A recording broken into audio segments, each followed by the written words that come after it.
20 minutes. That's how long it took me to get there. That's also how long it took my brain to invent every way life could possibly end. This is Unfiltered, My Life, My Rules. Episode 6, Seatbelts, Survival, and Sick Jokes. Heavy truth first. Then, we laugh in the dark, because sometimes the joke is the only light we get. Let's go. July 17th, 2025. My phone rings. It's my ex. Voice shaking like glass in a blender. We've been in a wreck. That's all I hear at first. Wreck, blood, life flight. I'm 20 minutes away. And time becomes a bully. Each second puts a boot on my chest. The mind does what minds do.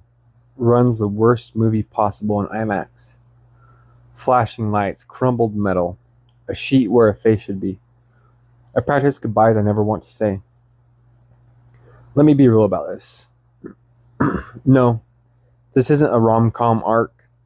We're not getting back together. That chapter's closed, signed by lawyers and filed under life lessons. But she's the mother of my kids. She's stitched into my story. Hearing her voice break broke something in me too. I hit every red light. Of course I do. I bargain with the universe like a cheap lawyer. Take my sleep, my money, my pride. Just let them be okay.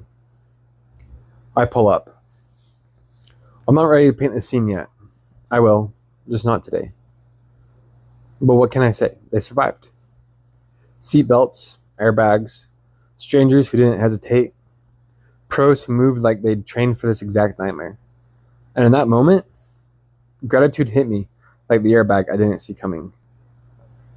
And then, because I'm me, the dark jokes showed up to keep me from shattering. Some folks meditate. Some journal. Me? I weaponize jokes that make my therapist stare, like she's updating my risk profile. Seatbelts save lives. Airbags save lives. Meanwhile, my coping mechanism is a punchline with poor timing and great accuracy. If gallows humor was a vitamin, I'd probably be an orange. You ever get a helicopter ride you didn't book?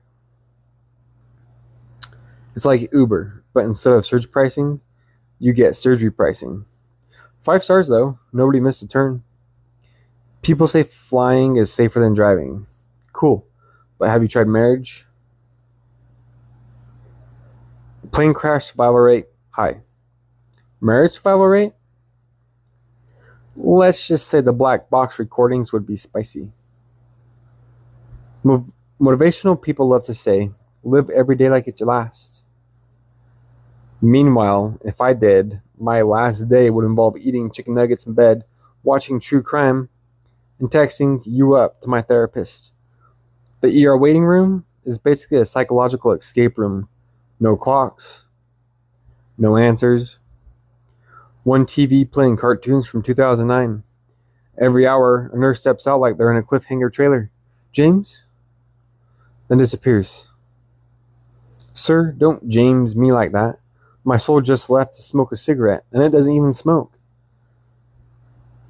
I start a family group text. Everyone okay? iPhone replies like a horror movie, typing. Then nothing. If you want to interrogate me, don't waterboard me, just send typing for 20 minutes. When I finally see everyone, I'm hugging them like a malfunctioning Build-A-Bear, whispering thank you to the airbag. Meanwhile, a nurse says, you can relax. My nervous system responds, we don't do that here. Trauma brain is wild. You'll cry at a stop sign, but be totally fine while doing paperwork labeled catastrophic. Emergency contact? Yes, dark humor. We've been close for years. Because sometimes the only way to keep breathing is to laugh in a way that makes people wonder if you should be. Look, jokes don't erase pain. They put handles on it. I'm not laughing at what happened. I'm laughing so I don't drown inside it. And if that offends you, honestly, I'm glad you survived long enough to be offended. Here's what that day carved into me. We don't own time. We rent it, month to month. No renewal option. No notice before eviction. The clock doesn't warn you before it runs out. 1 second you're fine. The next second you're staring at a moment you didn't ask for and can't undo. We're not promised later. We barely even get now. So cry. Let it out until your face feels raw. Shake until your body doesn't know if it's from cold, fear, or adrenaline. Pray, even if you don't believe in anything, because desperation will make you reach for something you can't see. Scream in your car where no one can hear you but you. And when the moment comes, when the air gets thick and your chest is tight, and the laugh feels wrong, laugh anyway. Because that laugh, it might be the only breath you get before you go under again. We're not a couple anymore. That's not a plot twist, it's a fact. That chapter's closed, that door's locked, the ashes are cold. But a divorce decree can't erase a history. It can't erase the fact that she's the mother of my kids. It can't take away years of shared chaos, shared laughter, and shared pain. You can care deeply for someone you'll never be with again. That's not weakness. That's not mixed feelings. That's maturity. Maturity with a limp. Because we don't walk away from certain things without damage. To the strangers who pulled over without thinking, to the first responders who didn't hesitate, to the techs and the pilots who moved like time was bleeding out in front of them, thank you. You didn't just save lives. You gave me another morning where my kids are still here. You gave me another phone call that doesn't start with, "I'm sorry to tell you." And the seatbelts and airbags, yeah, I'll admit it. Never thought about you much until you punched back when it mattered. You were the quiet heroes I never thanked. Consider this my overdue gratitude.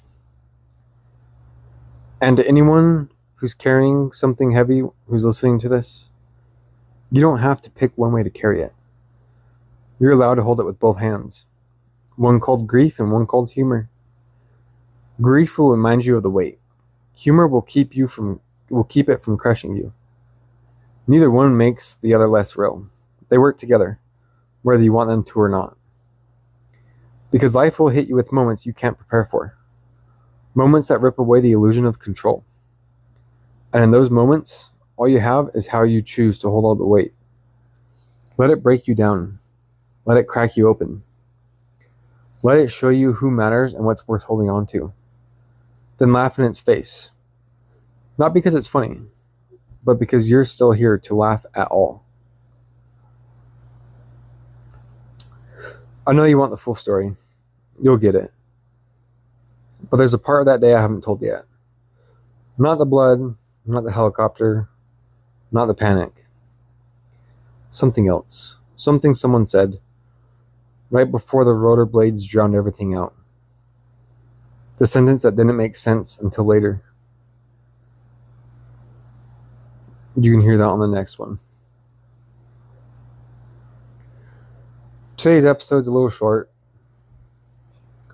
as I'm getting back into the rhythm of life. I thank you all for staying tuned and for your support through this process. I thank you for coming back and listening to another podcast. I know it's been a couple weeks, 3 weeks, but I'm back. And we're going to get a little change up going on here. So I appreciate you all very much. Make sure you like, follow, share. Anyone you know who's going through some insane things, wants to share their story, feel free. Voice memo, voice text, note text, whatever it is. Feel free to share. Remain anonymous. It's up to you. But don't be scared. That's the number one thing that keeps us from being what we want to be, is being scared. Thank you again for listening. This is James with Unfiltered, My Life, My Rules. And you guys will hear from me again next week. Take care, y'all.